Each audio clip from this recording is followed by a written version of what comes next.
우리의 심령을 새롭게 하셔서 하나님께서 우리에게 부어주시고자 하시는 하나님의 은혜가 내 심령의 벽에 아로새기게 하옵시고, 이 말씀을 받기 합당치 못한 죄가 있다면 하나님 용서하시고, 그리고 또 이 말씀을 통해서 우리가 세상을 향해 나가 주의 복음을 증거할 때 이 말씀이 내게 큰 에너지가 되고 힘이 되고 능력이 돼서 이 어두운 세상 밝혀가는 소금과 빛의 역할을 감당하는 우리가 되게 해달라고, 그리고 주의 선교사들과 그리고 이 나라의 민족, 특별히 우리 대곡교회를 하나님 지켜주시도록 여러분 기도하겠습니다.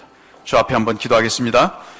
거룩히 하신 아버지 하나님, 오늘도 주께서 우리를 사랑하사 하나님의 귀한 전에 불러주시고 주님의 사랑으로 살아왔던 저희들을 다시 한번 사랑으로 덧입혀 주시며 그리스도의 말씀에 힘을 얻고 그 말씀 속에 우리를 사랑하시는 하나님의 음성을 들으며 우리가 이 세상에서 하나님이 빚어주시는 그 복된 주의 형상을 따라 하나님 아버지 소금과 빛의 역할을 감당하며 우리의 삶을 보고 죽은 영혼들이 살아나고 하나님 아버지 우리의 믿음을 따라 삶 모습을 통해 이 세상이 변화되는 주 하나님 그 소원을 가지고 주의 말씀을 듣겠사오니 오늘도 우리에게 주신 하나님의 거룩하신 말씀이 우리의 심령을 울리게 하여 주시고 우리가 어떻게 살아야 될지 하나님 우리의 가슴을 치며 주님 앞에 우리의 영혼을 열어달라고, 우리의 귀를 열어달라고, 우리의 마음을 열어달라고 주 하나님 앞에 간절한 마음으로 기도하는 마음으로 들어갈 수 있도록 주여 도와주시기를 원합니다. 이 나라 임적의 어두움을 주님 아십니다. 안타까운 주여 무지함을 주님 아십니다.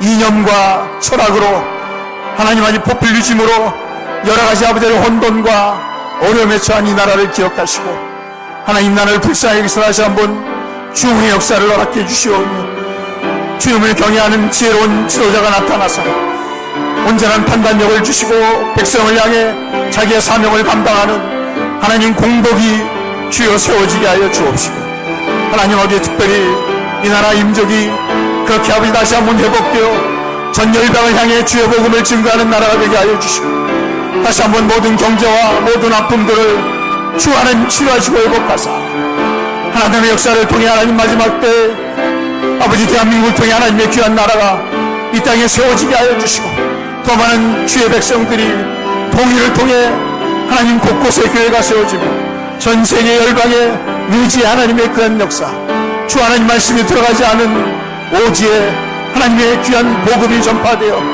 땅끝까지 이르러 내 복음의 증인이라고 말씀하시고 너는 가서 제자를 삼아 아버지와 아들과 성령의 이름으로 세례를 주고 내가 내게 분부할 모든 것을 가르쳐 지키라 말씀하신 하나님의 뜻을 따라 오늘 하나님 우리 대곡교회가 그 사명 감당하게 하시고 우리 모두 하나님 앞에 이 말씀 붙잡고 나갈 때 귀한 역사의 기업들이 될 수 있도록 은혜를 베풀어 주옵소서. 하나님 말씀을 전하는 자나 듣는 모두에게 주의 감동을 주시고 하나님 우리의 심령을 열어 주의 음성 듣게 하여 주옵소서.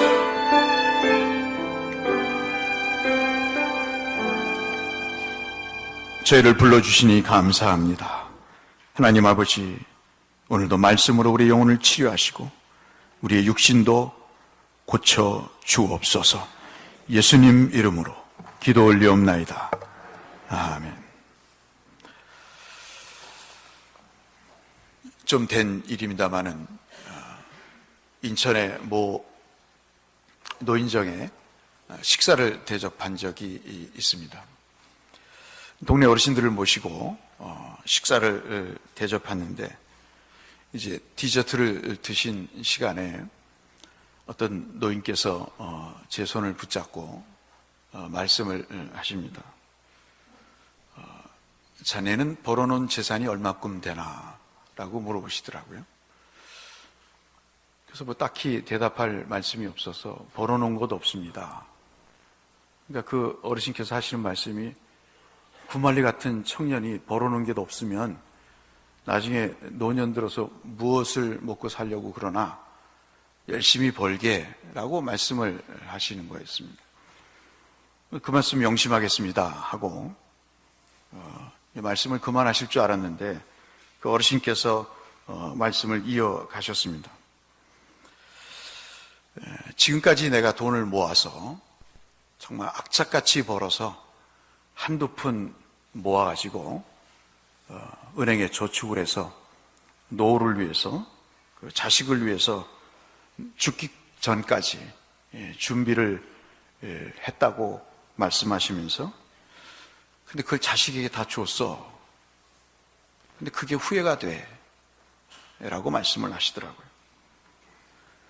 어느 날 자식들이 와서 필요하다고 이놈 저놈 와서 필요하다고 그래서 이것 띄워주고 저것 띄워주고 차 산다고 그리고 집 산다고 해서 도와줬는데 그걸 주는 게 아니었어.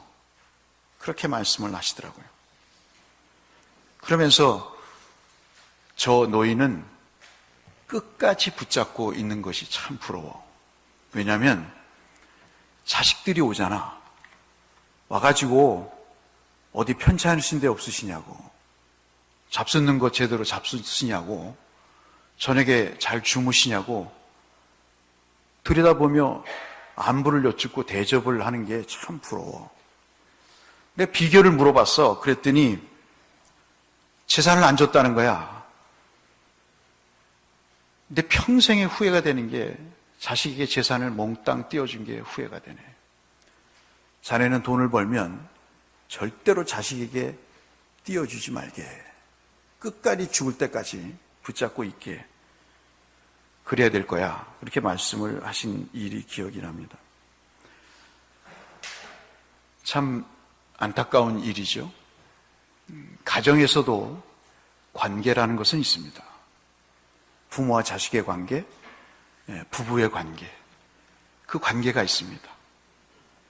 근데 그 관계가 어떤 목적에 의해서 만들어져 가는 관계이죠.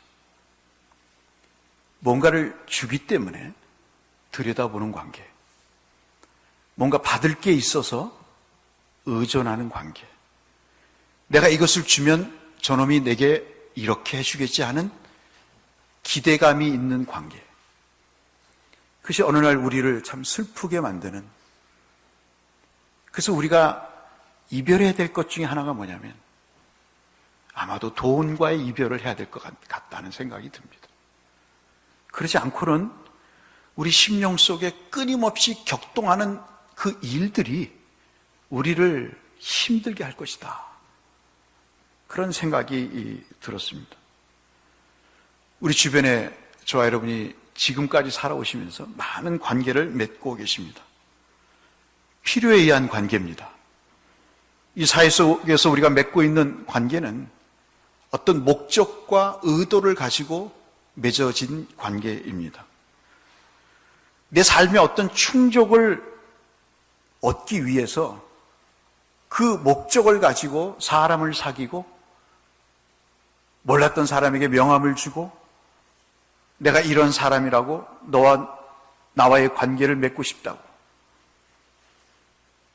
그래서 이 관계는 조건이라는 것이 특징으로 나타납니다. 서로가 필요하기 때문에 관계를 맺고 지속하는 관계입니다. 그래서 가장 어리석고 위험한 접근이 조건을 보고 결혼하는 거죠. 저도 젊었을 때 우리 집사람이 잘 살았는데 처갓집 덕을 보려고 결혼한 건 아니지만 은근히 기대가 되더라고요. 왜냐하면 공부를 해야 되니까. 근데 처갓집 덕을 보려고 그랬더니 폭삭 망하더라고요. 아마 주님이 기대하지 말라는 뜻이었던 것 같습니다. 돈을 주면 그 돈을 준 사람에게 의존하게 됩니다. 뇌물은 잠언의 말씀처럼 그래서 우리의 눈을 멀게 합니다. 그 사람과 나와의 관계를 온전한 관계로 유지하지 못하게 만드는 묘한 매력과 그리고 부정적인 면이 있는 것이 이 돈에 관한 관계죠. 우리가 맺는 사회의 관계는 잘해야 됩니다. 잘하지 못하면 한 번이라도 실수를 하면 그 관계는 깨지기 쉽습니다. 그래서 오늘 주보에 하트가 2개 그려져 있는데 하나가 깨진 하트가 있고 하나가 온전한 하트가 있습니다. 늘 잘해야 되기 때문에 긴장을 합니다. 저 사람이 어떻게 생각할까? 어떻게 내가 아버지에게 잘해야 저 형님보다 나에게 돌아올 몫이 더 많아질까? 저 교인에게 내가 잘해야 어떻게 투표할 때 잘 나를 찍어줄 수 있을까? 내가 저 사람을 어떻게 회유를 해야 내가 이 교회에서 그래도 행색을 하고 살 수 있을까? 얼마 전에 조합장 선거가 끝났잖아요. 저는 체질이 아닙니다만은 조합장 선거가 마을에서는 굉장히 중요한 이슈 가운데 하나더라고요. 내년엔 또 신협 회장의 선거가 있대죠. 얼마나 많은 사람들을 만나고 조끼를 입고 다니면서 자기 이름을 알립니까? 근데도요, 대곳 조합장이 저한테는 인사하러 오지 않습니다. 왠지 아십니까? 저는 조합원이 아니기 때문에 그래요.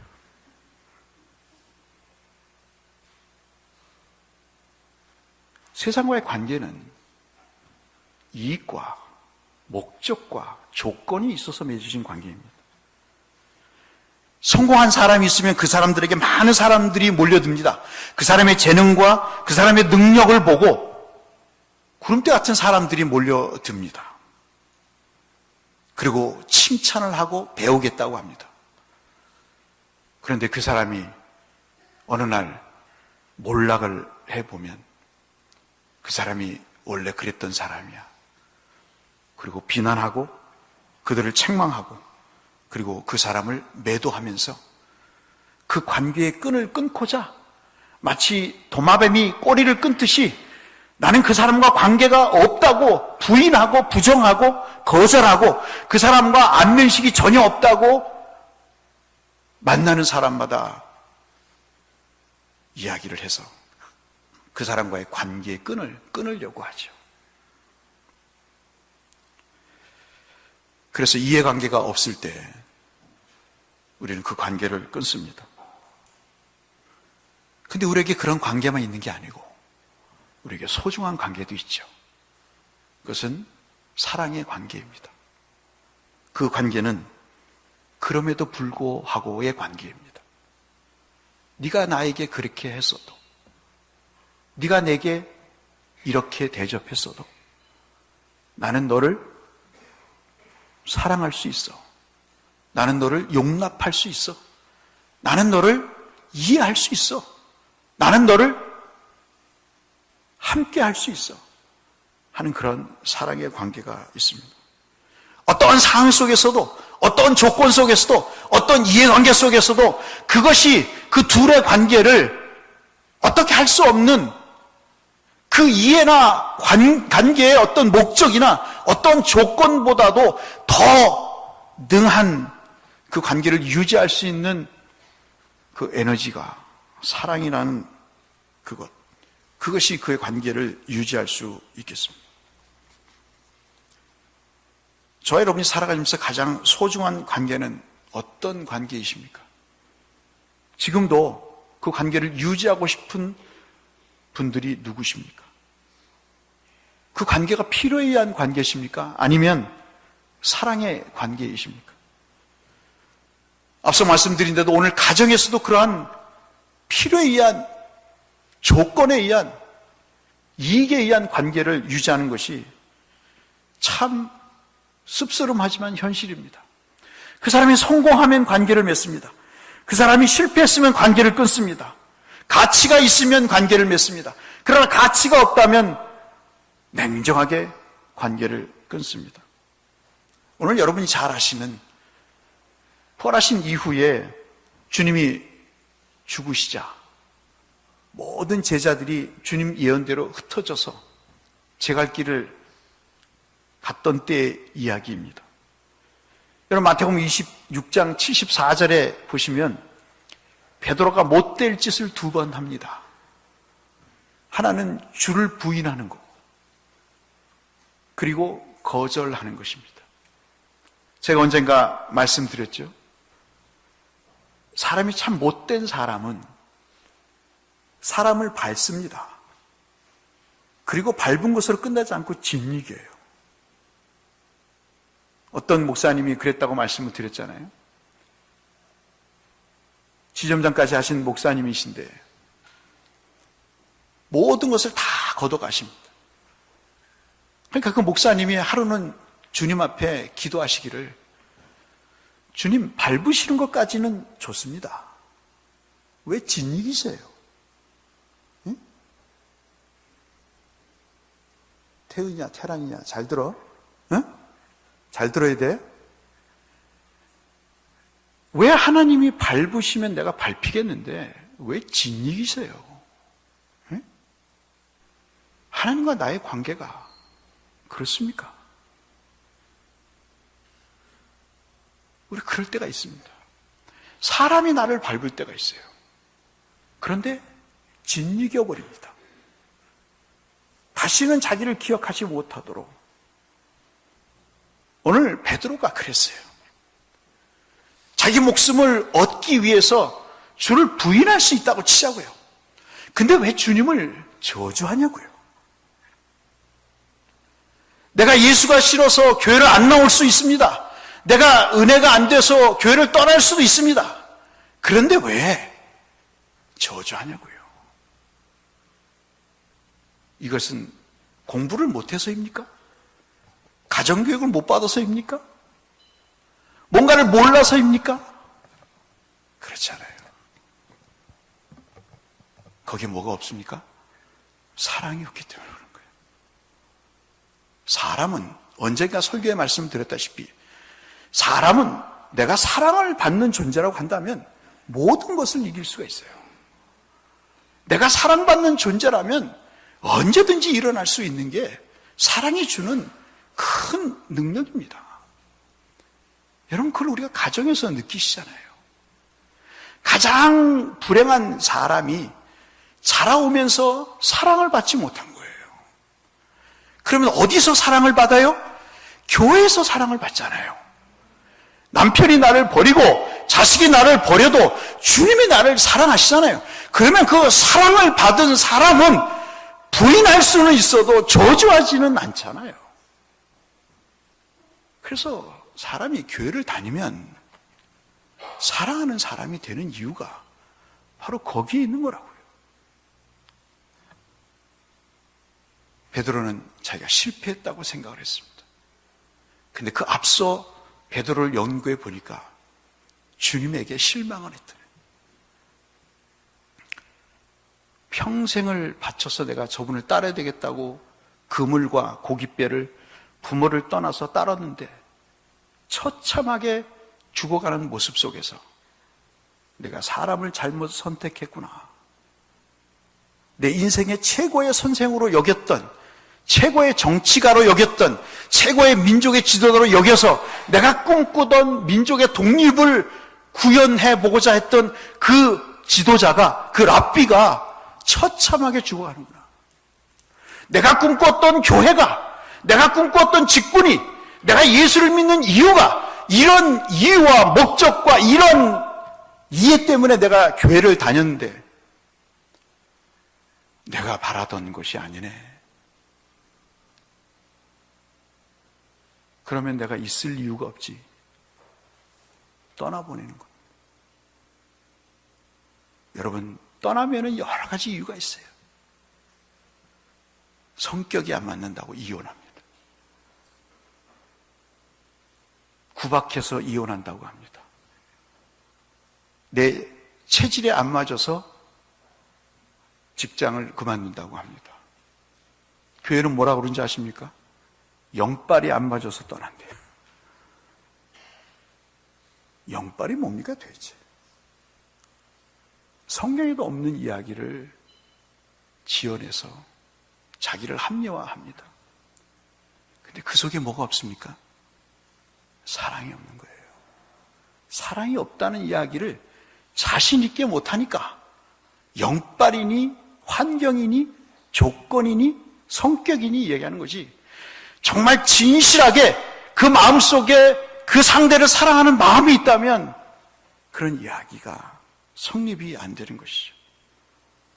좌우간 베드로는 실망을 했습니다. 그리고 자기 스스로 실패했다고 생각을 합니다. 내가 3년 동안 고기를 잡았으면 차라리 자식과 그리고 부모를 먹여 살릴 수 있을 텐데, 내가 3년 동안 이 양반을 따라다니지 않았으면 내가 지금보다 더 나은 집 한 칸을 지어서 내가 떵떵거리며 살 수 있었을 텐데 시간 낭비했네. 나는 실패한 인생이라고 열등감을 가지고 고기 잡는 그때에 주님이 나타나셔서 하시는 말씀이 그 고개를 떨구고 있는 베드로에게 집요하게 3번 물어보십니다. 마지막 물어볼 때를 우리 성경에는 근심하여 그랬습니다. 3번째 내가 나를 사랑하시냐고 하심으로 베드로가 근심하여 이르되, 이 근심하다는 헬라 말은 마음이 쫄아들어서 이 말입니다. 할 말이 없어서, 우리로 말하면 쥐구멍이라도 들어가고 싶은 심정이어서.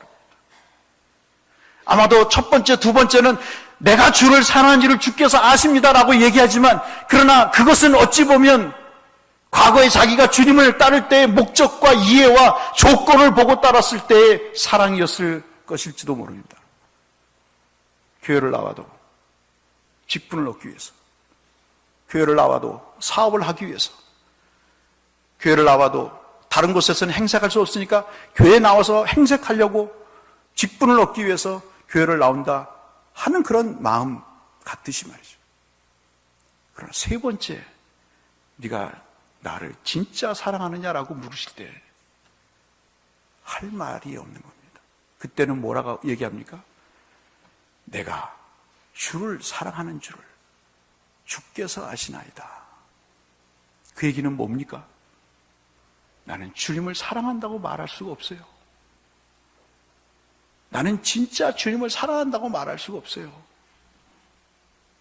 주님이 이럼에도 불구하고 나를 사랑하신다면 나는 그저 감사할 뿐입니다. 우리가 어느 인생을 살다가 어떤 단계에 이르면 목적과 이해와 이익과 조건의 관계가 더 이상 우리에게 필요 없다는 사실을 깨달을 때가 있습니다. 그때가 언제죠? 자식에게 모든 재산을 물려줬을 때, 병이 들었을 때, 혼자 되었을 때, 사업에 실패했을 때, 학교의 진학을 낙방했을 때, 즉 주님과 내가 혼자 대면했을 때 세상의 관계가 부질없다는 사실을 알게 된다는 것입니다. 그때 주님은 다시 찾아오셔서 우리가 잃어버리고 우리가 곡해하고 우리가 편애했던 사랑이라고 하는 그 본질을 다시 한번 일깨워 주시면서, 내게 필요한 가장 본질적인 것은 나의 사랑이라고 하는 것을 깨닫게 해주신다는 거죠. 여러분에게, 저에게 주님이 찾아오시기를 주의 이름으로 축원합니다. 주님과의 관계가 어떤 관계인가를 물어보시는 거예요. 과연 우리의 관계는 주님과 어떤 관계인가? 사랑하는 관계인가? 아니면 어떤 목적의 관계인가? 이해의 관계인가? 베드로가 네가 나를 따랐던 목적이 정치적인 입지였느냐, 나라의 독립이었느냐 하는 것이었습니다. 내가 너를 사람 낚는 어부라고 이야기할 때 너는 그것을 어떻게 받아들였느냐? 사람을 규합해서 정치적인 세력을 만들고 정당을 만들어서 이 지긋지긋한 식민지의 상황에서 벗어나는 것이 사람 낚는 어부로 생각했느냐 말이야. 내가 내게 직분을 줬을 때, 손을 들어서 선언했을 때, 네가 장로로, 권사로, 집사로 이 교회를 목숨을 다해 섬기고 십자가를 대신 지는 마음으로 성도를 살피며 성도 하나하나의, 장로님 기도하신 것처럼 성도 하나하나의 심령을 위해서 새벽마다 부르짖고 저녁마다 부르짖는 그런 직분자가 되기를 위해서 선서했던 그 선서가 지금 내게도 유효하냐고 물어보시는 거예요. 자리를 탐하기 위해서 한다면, 행색을 위해서 그런다면 예전역에 그런 거죠. 오늘 주님은 물어보시는 거예요. 다 연세가 드셨잖아요. 다 사람에게 한두 번 실망해 보셨잖아요. 심지어는 자식도 나를 사랑하지 않는다는 그런 일말의 씁쓸함 때문에 밤잠을 설쳐보신 적이 있잖아요. 그러면 이제는 주님이 나를 찾아오실 때가 됐단 말이죠. 주님이 나를 찾아오셔서 네가 나를 사랑하느냐 하고 물어보실 때가 있지 않느냐 말이죠. 제가 이 본문을 설교를 준비하면서 한 가지 참 부끄러웠던 게 있었어요. 나 같으면 끝까지 3번씩이나 물어볼 때까지 얼굴에 철판을 깔고 주님 내가 주를 사랑합니다 할 텐데 이 베드로는 그래도 순진했던 거예요. 3번째는 말을 못하는 겁니다. 목사가 3번 찾아가도 아니요, 나는 주를 떠나겠어요. 우리가 주를 떠나서 무슨 인생을 살겠어요, 여러분? 우리가 하나님의 사랑을 깨닫지 못하고 세상 사람과 동일한 이해관계와 조건의 관계를 맺어서 우리에게 무엇을 기대하십니까? 내가 하나님을 떠나서 하나님의 사랑을 저버리고 하나님은 나를 손바닥에 새긴 바 되었다고 말씀하시고 자식을 버리는 부모는 있어도 택한 백성을 버리는 하나님은 아니라고 말씀하시는 그 이사야의 말씀, 결코 내가 너를 떠나지 않을 것이다, 내가 너를 버리지 않을 것이다, 내가 너를 잊지 않을 것이다, 내가 너와 함께 할 것이다 하는 그 말씀을 저버리고 우리의 인생에 기대하는 바가 뭡니까, 여러분? 실패했기 때문에 떠납니까? 사람에게 실망했기 때문에 떠납니까? 나와 영빨이 안 맞는다고 떠납니까, 여러분? 네가 나를 배신했으니 나는 더 이상 네 기대에 부응하지 못해서 네가 실패했으니 나는 너를 다시 쓸 수가 없어. 그러던 주님이셨나요? 네가 학력이 모자라서, 네가 돈이 이 정도밖에 안 돼서, 네가 봉사의 점수가 약해서 내가 너를 직분자로 쓸 수 없어, 너를 일꾼으로 쓸 수 없어, 너를 내 사역자로 쓸 수 없어. 주님이 그러시던가요? 외모가 모자라서, 인맥이 두텁지 못해서 내가 너를 쓸 수 없다고 하시던가요? 주님은 그런 관계를 말씀하지 않으십니다. 이 아침 우리에게 말씀하십니다. 너와 나의 관계는 그런 관계가 아니야. 어떠한 상황 속에서도, 어떤 상태 속에서도 가까이 하시고 위로하시는 그런 관계임을 베드로에게 말씀을 하시는 거죠. 그래서 끝까지 그로 하여금 주님이 목적하셨던 사람 낚는 어부의 그 직분으로의 회복을 주님은 촉구하고 계신 것입니다. 조금만 풀리지 않으면, 잘못됐으면, 주님과의 관계에 시험이 들었다고 들쑥날쑥하는 관계라면 진정한 하나님의 사랑을 깨닫는 관계라고 볼 수 없겠죠, 여러분. 그래서 여러분 꼭 기억하십시오. 고린도전서 13장 7절 말씀을 여러분 잘 아실 겁니다. 사랑은 4가지를 말씀합니다. 사랑은요, 모든 것을 참습니다. 내 마음에 안 들어도 참아요. 여러분 얼마나 많이 참으셨어요? 참았기 때문에 그래도 우리가 이 사회 속에서, 이 가정 속에서, 이 교회 속에서 버티고 있는 겁니다, 여러분. 하나님이 인내할 만한 능력을 주셨기 때문에 버티고 있는 거예요. 모든 것만 참습니까? 모든 것을 믿어요. 잘 될 줄 믿어. 어제보다 오늘이 나을 줄로 믿어. 지금은 그렇게 믿음이 적지만 내일은 더 신실한 구역장이 될 거야. 내일은 더 은혜 받은 성도가 될 거야.